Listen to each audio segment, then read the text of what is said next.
Pour la 6e journée consécutive, les troupes ukrainiennes tentent de frapper Moscou. 2 drones ont été interceptés par des équipes de défense aérienne.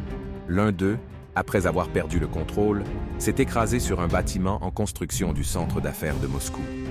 Les forces ukrainiennes ont lancé une attaque combinée contre le cap Tarkhankut en Crimée, où se trouvent plusieurs infrastructures militaires russes. Les drones impliqués dans l'attaque ont été abattus par des tirs de défense aérienne, après quoi une frappe de missiles a été lancée depuis la mer sur la position d'un système de défense aérienne russe S-300. Une autre attaque de drones a été constatée dans la région de Belgorod.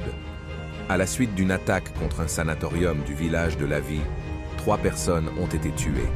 Les troupes russes ont porté un nouveau coup dur aux infrastructures portuaires de la région d'Odessa. Selon les données préliminaires, plusieurs infrastructures militaires à Izmaïl et Reni ont été touchées.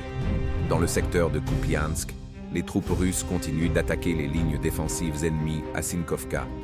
Le commandement ukrainien tente de toutes ses forces de contenir l'assaut en transférant des unités de réserve sur la ligne de front.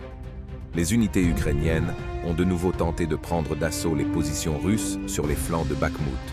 Les attaques ennemies ont été repoussées près de Yagodny et Kleshchevka, où plusieurs soldats ukrainiens ont été capturés à la suite de la bataille.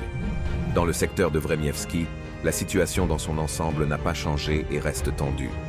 Près de Harvest, l'ennemi ne mène pas d'opérations offensives et ses rares sorties sont bloquées avec succès par les troupes russes. Dans le secteur d'Orekov, après d'importantes pertes de véhicules blindés, les forces ukrainiennes ont également réduit l'intensité des hostilités. Néanmoins, de violents combats avec des unités d'infanterie ukrainiennes se poursuivent à Rabotino. En région de Kherson, le commandement ukrainien a repris ses opérations visant à envoyer des troupes sur les îles du Liman du Dnipra. Lors d'une tentative de débarquement sur les îles de Belogrudi et Melki, plusieurs bateaux de débarquement ennemis ont été détruits par des tirs précis.